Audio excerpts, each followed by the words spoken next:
Good morning. आप सबका स्वागत है मेरे चैनल पे। तो कैसे हैं आप लोग? आई होप कि आप लोग बहुत ज़्यादा बढ़िया होंगे। और जोहर आप सबको मेरी तरफ से कर्मा की बहुत बहुत शुभकामनाएं। तो कर्मा पूजा आज है, तो उस चीज़ के बारे में हम आप लोगों को थोड़ा सा जानकारी देना चाहेंगे जितना मेरे को पता है। तो थोड़ा थोड़ा अगर गलती भी होगा तो उस चीज़ को माफ़ कीजिएगा और मेरे को कमेंट में बताइएगा कि हम क्या गलती किए हैं या कुछ गलत बताया हो तो आप लोग मेरे को ज़रूर बताइएगा, क्योंकि अभी हम भी सीख ही रहे हैं। तो थोड़ा बहुत हो सकता है मेरे को नहीं पता होगा सही से, तो आप लोग ज़रूर कमेंट करके बताइएगा। मनाया जाता है भादों के शुक्ल पक्ष को, जो एकादशी होता है उस टाइम पे उसी दिन मनाया जाता है, जो कि आज है। तो हम लोग बहुत ही धूमधाम से पूरा मतलब हम लोगों का झारखंड जहाँ जहाँ पे भी मनाया जाता है, हर जगह अलग अलग जगह सारे जगह जहाँ मेरे आदिवासी भाई बहन हैं तो वो लोग सारे लोग कर्मा मनाते हैं। और कर्मा मनाया जाता है जो कि भाई बहन का प्यार का प्रतीक है, और इसको संतान प्राप्ति के लिए भी किया जाता है। और जैसे कहीं गांव में पानी नहीं आता है, बारिश नहीं होता है खेती बाड़ी का टाइम पे, तो उसके लिए भी कर्मा किया जाता है। कर्मा होता है 5 तरह का कर्मा मनाया जाता है हम लोगों के यहाँ पे अलग अलग जगह पे। तो होता है, पहला होता है इन कर्मा, दूसरा होता है कड्रू कर्मा, और तीसरा होता है आपका दसई कर्मा होता है, चौथा अथवारी कर्मा होता है, और पांचवा होता है सोहराई कर्मा होता है, और एक होता है शायद आप लोग सुने होंगे बुढ़िया कर्मा या बूढ़ी कर्मा, ऐसा कुछ बोला जाता है, तो वो भी होता है। तो उसके बारे में हम थोड़ा सा आपको बताना चाहेंगे, वो थोड़ा सा इंटरेस्टिंग है। तो मतलब जब गांव में, कोई भी गांव में यहाँ पे बारिश नहीं होता है खेती बाड़ी के टाइम पे, तो उस टाइम पे मतलब जैसे बहुत सूखा पड़ जाता है तो कर्मा किया जाता है। जैसे आप लोगों को हम बताएं, भादों के शुक्ल पक्ष में एकादशी को मनाया जाता है कर्मा। तो उस दिन जो हमारे गांव के बूढ़े बुजुर्ग लोग होते हैं तो वो लोग कर्मा डाल को लेके आते हैं और अपने आंगन में या फिर हमारे अखड़ा में उसको ला के गाड़ते हैं और उसका पूजा करते हैं, सेवा करते हैं। उसके बाद जो भी हम लोगों का दुख तकलीफ़ है, दुख तकलीफ़ बोले, संकट बोले, जो भी बोले, तो वो हमारे कर्मा देव जो हैं वो हमारा सारा दुख हर लेते हैं और हम लोगों का जीवन जो है वो खुशियों से भर देते हैं। तो सबसे पहले होता है कि कर्मा आने के 9 दिन 7 दिन पहले जावा उठाया जाता है। तो जो भी हमारे गांव की बहनें होते हैं और सब लोग मिल के हम लोग जाते हैं नदी तालाब या फिर जहाँ से भी क्या बोलते हैं बाल मिलता है, तो वो लोग ले आते हैं टोकरी में करके। उसके बाद फिर हम लोग सारे जितनी बहनें होती हैं, मतलब जावा उठाने में जितने लोगों का समर्थन होता है वहाँ पे, तो वो लोग सारे लोग मिल के जाते हैं हमारे गांव के अखड़ा में।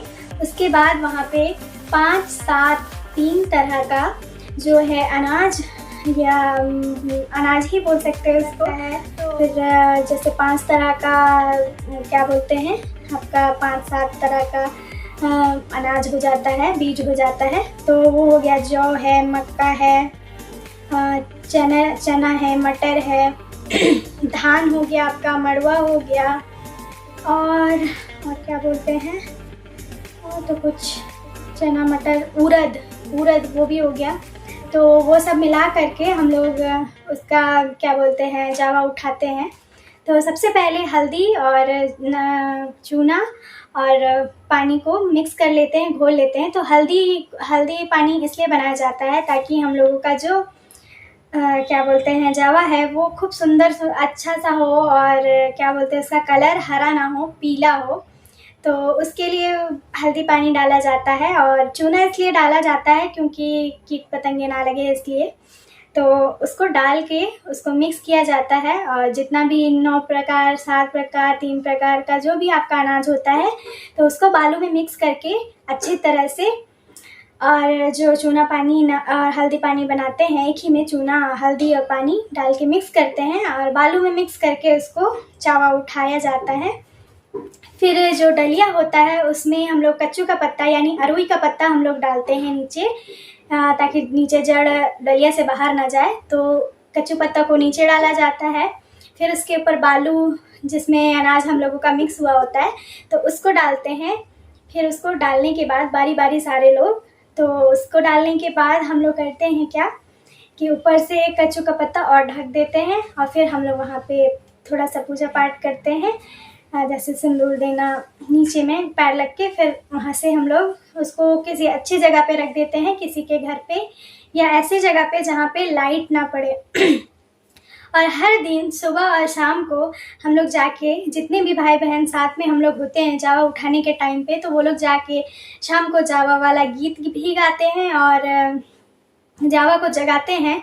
तो बहुत ही अच्छा लगता है ऐसे में। तो जितने दिन 9 दिन अगर रखे हुए हैं तो 9 दिन तक सुबह और शाम रोज़ दिन उसको जगाना पड़ता है, यानी हल्दी पानी जो होता है वो उसमें डालना होता है। और जो भी भाई बहन क्या बोलते हैं कर्मा पूजा के टाइम पे उपवास करते हैं और जावा उठाने में समर्थन होता है उनका, तो वो लोग नॉनवेज नहीं खाते हैं किसी भी तरह का। तो ये होता है उसका नियम। और जैसे अगर कोई गलती से खा जाता है या कुछ भी हो जाता है तो उसका जावा खराब हो जाता है या फिर कीड़ा लग जाता है या फिर होता ही नहीं है। तो बहुत ही मन से अपना भगवान को, अपने मतलब कर्मा देव को बहुत ही मन से उनको मनाना पड़ता है, उनका सेवा करना पड़ता है 9 दिन तक, 7 दिन तक। और फिर जिस दिन कर्मा पूजा होता है तो उस दिन हम लोग उस डलिया को वहाँ पे लेके आते हैं और जैसे चढ़ावन के रूप में हम लोग वहाँ पे उसका पूजा करते हैं और फिर उसको सब लोग अपने घर पे लेके भी जाते हैं। तो चलिए हम उसके बारे में भी आपको, अभी अखड़ा में क्या क्या होता है तो वो भी आपको बताएंगे। तो चलिए आप लोगों को हम बताते हैं कि कर्मा पूजा का जो शुरुआत है वो कहाँ से हुआ और किस कारण से हुआ और मतलब इसका मेन जड़ क्या है। तो कहानी कुछ ऐसा है कि एक दंपति होते हैं जिसका नाम होता है बिरसा और नंकी। तो ये लोग बहुत ही खुशी खुशी अपना जीवन यापन करते हैं और अपना जीवन यापन करने के लिए ये लोग खेती बाड़ी करते हैं और खूब बहुत टाइम हो जाता है इन लोगों की शादी को और फिर भी ये लोग संतान प्राप्त नहीं कर पाते हैं, मतलब कुछ होता होगा, उन लोगों का कुछ कारण होगा। तो उस चीज़ से वो लोग बहुत ही ज़्यादा दुखी थे क्योंकि उन लोगों को संतान प्राप्त नहीं हुआ था इस वजह से। तो एक दिन ननकी और जो बिरसा है वो लोग अपने खेत में काम करते करते थक जाते हैं। तो उनके खेत के जस्ट बगल में एक होता है कर्मा का पेड़। तो वो लोग बहुत ज़्यादा थक जाते हैं, इस वजह से कर्मा पेड़ के छांव के नीचे वो लोग जाके बैठ जाते हैं और कुछ कुछ ऐसे ही बातें करते हैं कि हमारी संतान नहीं है, ये वो बोल के वो लोग अपने में बात बोलते हैं और अपना दुख जाहिर करते हैं। और ननकी बहुत ज़्यादा थकी हुई होती है, तो ये सब बात करने के बाद वो वहाँ पे लेट जाती है और फिर वो सो जाती है नींद में। और उसको सपना आता है जो कि हमारे कर्म देव जो है, क्योंकि वो कर्मा पेड़ के नीचे बैठी हुई थी और वो अपना दुख जो है वो जाहिर कर रही थी कि इतना शादी को इतने साल हो चुका है और हम लोगों को अभी एक भी संतान नहीं है। तो उसको एक सपना आता है जो कि कर्मा देव के द्वारा कि तुम मेरा जो डाल है उसको, मेरा 3 डाल काट के लेके अपने अखड़ा में ले जाओ और उसका सेवा करो, पूजा करो, तो तुम्हारा जो दुख तकलीफ़ है, तुम्हारा जो निसंतान होने का दुख है वो भी सारा कट जाएगा और जो भी तुम्हारे घर में दुख तकलीफ़ होगा वो भी ठीक हो जाएगा। तो वो जब ये सपना देने के बाद वो उठ जाती है और जो बिरसा है उसको अपने ये सपने के बारे में ऐसा ऐसा बताती है कि मुझे सपने में ये सारा चीज़ आया कि कर्मा देव जो हैं वो हम लोगों को सेवा के लिए चुने हैं और ये सेवा करने के लिए बोले हैं कि मेरा 3 डाल लेके आओ और ऐसे ऐसे बोल के। तो सारे गांव वाले लोग मिल के कर्मा का जो डाल होता है तो उसको लेके आते हैं, जो कि होता है जो कर्मा का डाल होता है वो होना चाहिए कि अपने गांव का नहीं, किसी और के, मतलब हमारे गांव के सीमा के बाहर का हो। तो उसको लेके आते हैं। तो जब वो काटने जाते हैं तो जब पेड़ से मतलब ज़मीन में नहीं टच करते, जब वो कट गया है तो एक बार भी फिर ज़मीन में स्पर्श उसका नहीं होना चाहिए।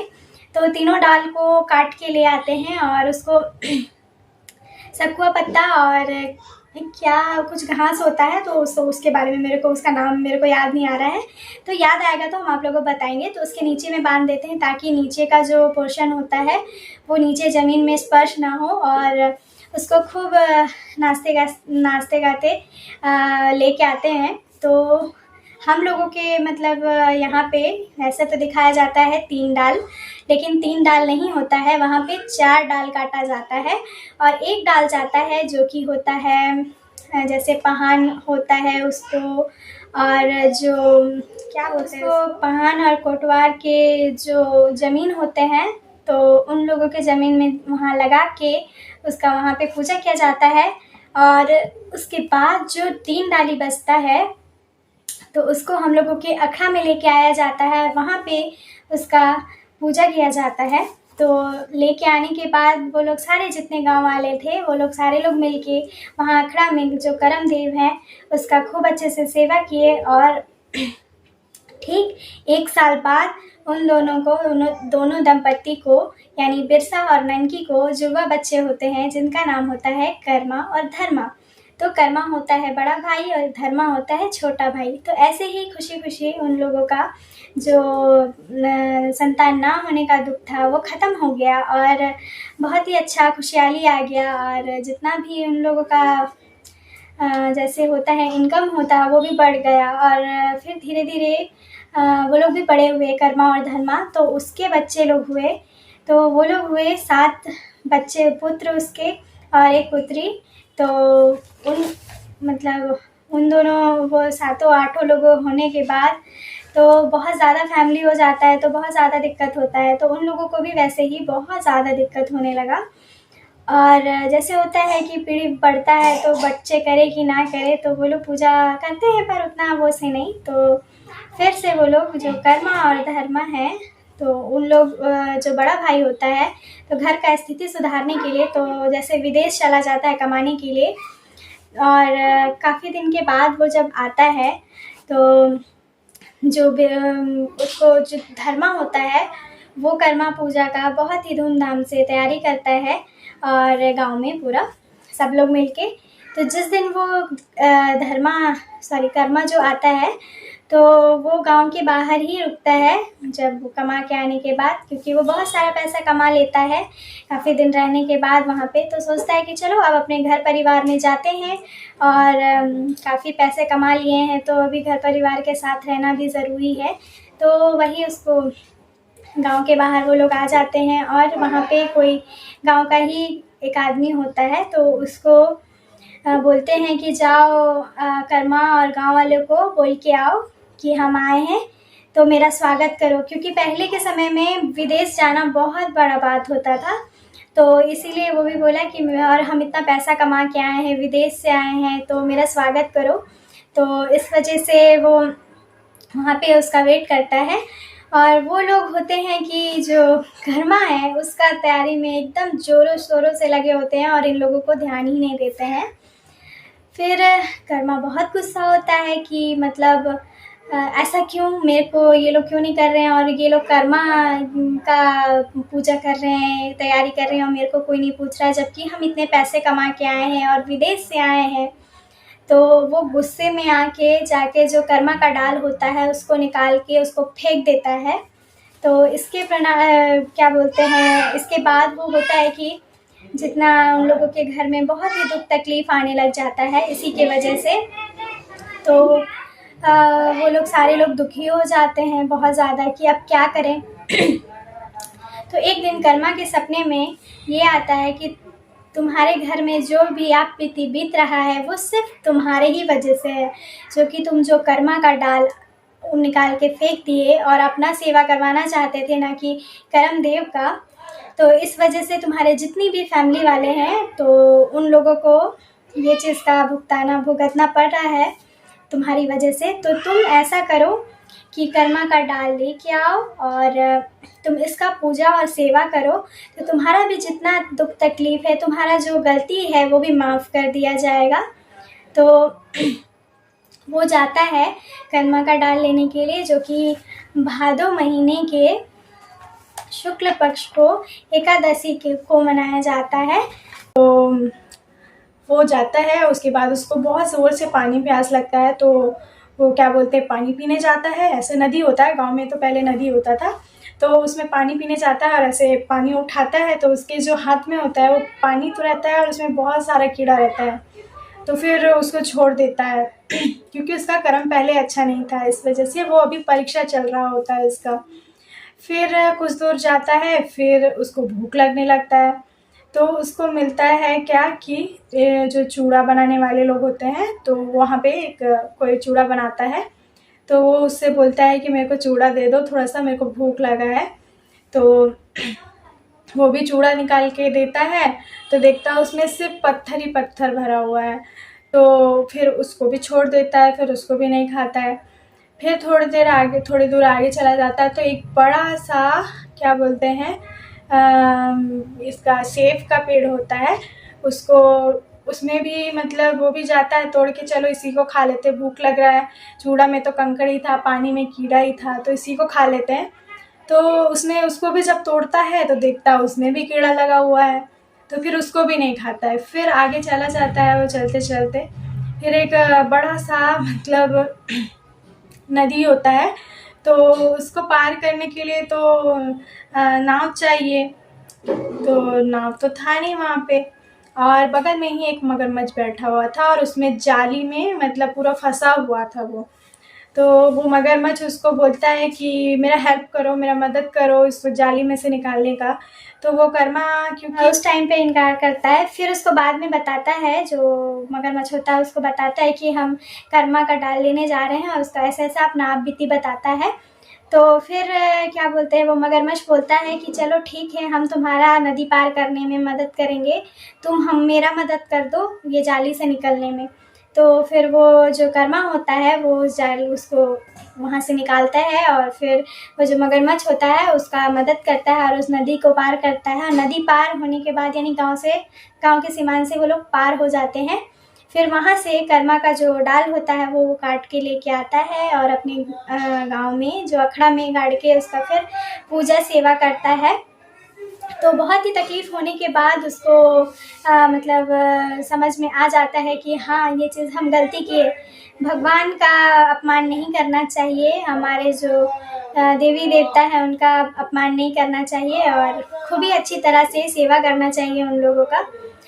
तो फिर वो लोग हंसी खुशी अपना सारा कुछ, सारे गांव वाले, उसके भाई, कर्मा धर्मा, सारे बच्चे, सारे सब लोग मिलके खूब धूमधाम से कर्मा मनाते हैं, और काफ़ी अच्छा लगता है। तो इसी तरह कहानी का अंत होता है, और शाम को भी अभी हम लोगों के यहाँ पे भी ये सब सारा कहानी, और भी बहुत सारा कहानी है जो तो आदमी बताते बताते वो थक जाता है। तो आप लोगों को किसी दिन फुर्सत में और बढ़िया तरीके से आप लोगों को हम बताएंगे, और आज हम लोगों के यहाँ क्या क्या हो रहा है वो भी दिखाएंगे। तो कर्मा का तैयारी खूब ज़ोरों शोरों से चल रहा है, हम लोगों के अखड़ा में खूब अच्छा सा तैयार सजाया है। तो हम लोग शाम को जाएंगे जब तैयार होके, तब आप लोगों को दिखाएंगे कि वहाँ पे क्या है और किस तरह का पूजा किया जाता है, सारा कुछ दिखाएंगे। तो चलिए मिलते हैं, तब तक के लिए।